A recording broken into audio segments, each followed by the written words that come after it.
Bueno, seguimos con el capítulo 3, ¿vale? Diálogo interreligioso. Un diálogo con la religión judía. Los cristianos decimos que somos espiritualmente semitas, ¿vale? Que somos también hijos de Abraham, porque de él hemos recibido la fe, que es aún más importante que la vida.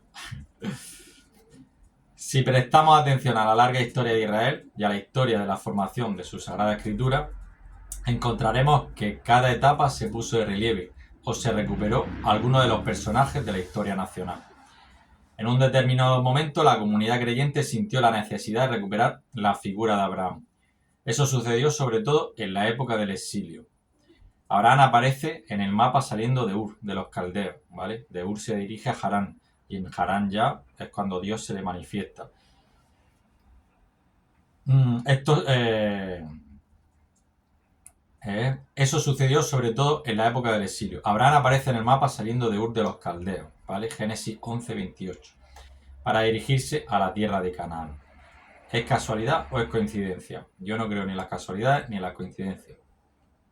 Su historia comienza precisamente en el lugar donde ahora se encuentra Israel exiliado. Vamos a ver, el pueblo de Babilonia se encontraba en la Baja Mesopotamia, ¿vale? Y ahí es donde el pueblo de Israel fue exiliado. En el mismo sitio donde Abraham salió, donde comenzó todo. Lo que nos quiere decir también, que Dios cuando nos apartamos de Él, ¿vale? Cuando nos apartamos de la fe, nos apartamos del Señor, Dios nos para los pies, nos hace empezar otra vez desde el principio. Y eso es lo que hizo con el pueblo de Israel. Ya en tiempos antiguos los maestros de Israel se preguntaban por qué el pueblo de Dios fue exiliado a Babilonia y no a otro lugar. Y hay un rabí a ver si sé yo decir bien este nombre, Yohanan ben Zakkai, respondía, porque la familia de Abraham procedía de allí. Ahí estaba Ur, por eso se fue allí, el pueblo de Israel. De esta manera se reconoce en Abraham la figura del origen. Al investigar el misterio de la Iglesia, este Sagrado Concilio recuerda los vínculos con que el pueblo del Nuevo Testamento está espiritualmente unido con la raza de Abraham. Pues la Iglesia de Cristo reconoce que los comienzos de su fe y de su elección se encuentran ya en los patriarcas, Moisés y en los profetas, conforme al misterio salvífico de Dios. Reconoce que todos los cristianos, hijos de Abraham, según la fe, están incluidos en la vocación del mismo patriarca, y que la salvación de la Iglesia está místicamente prefigurada en la salida del pueblo elegido, ¿vale? De la tierra de la esclavitud, el pueblo de Israel. Por lo cual la Iglesia no puede olvidar que ha recibido la revelación del Antiguo Testamento por medio de aquel pueblo, ¿vale? Con quien Dios, por su inefable misericordia, se dignó a establecer la antigua alianza.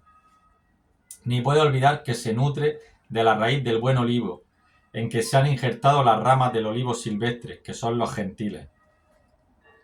Cree pues la Iglesia que Cristo, nuestra paz, reconcilió por la cruz a judíos y a gentiles, y que de ambos hizo una sola cosa en sí mismo.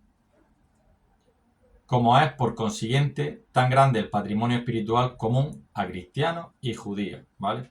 Este Sagrado Concilio quiere fomentar y recomendar el mutuo conocimiento y aprecio entre ellos, ¿vale? Que se consigue sobre todo por medio del estudio de los estudios bíblicos, estudio de la Biblia, estudios teológicos y con un diálogo fraterno. A través de la oración, los cristianos y los miembros de otras tradiciones religiosas están, por lo tanto, profundamente unidos en el Espíritu Santo. Parece que se puede llegar a la posibilidad, es más, al deseo de una oración común, ¿vale? El Semá, por ejemplo, el Semá Israel, pone de relieve la unicidad del Dios viviente, Deuteronomio 6, 4, 13. Semá Israel, amarás a tu Dios con todo tu corazón, con toda tu alma y con todas tus fuerzas, y al prójimo como a ti mismo. El mismo mensaje se repite en las escrituras cristianas, en Mateo 12, ¿vale? 29-30. Vemos también en la bienaventuranza. El monoteísmo cristiano reivindica una continuidad directa con el monoteísmo judío. San Juan Pablo II, en un discurso pronunciado en 1980 en Mainz, Alemania, hizo referencia explícita al pueblo de Dios de la antigua alianza, que jamás ha sido revocada. En lo que respecta a una posible elección de oraciones comunes, parece claro que muchos salmos de la Biblia judía pueden ser usados junto con los cristianos y judíos.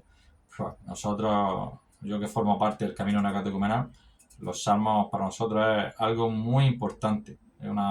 Se puede transmitir el espíritu, vamos, da mucho gusto en las celebraciones estar escuchando a los hermanos cantar los salmos. Y todos esos salmos, ya te digo, provienen del Antiguo Testamento.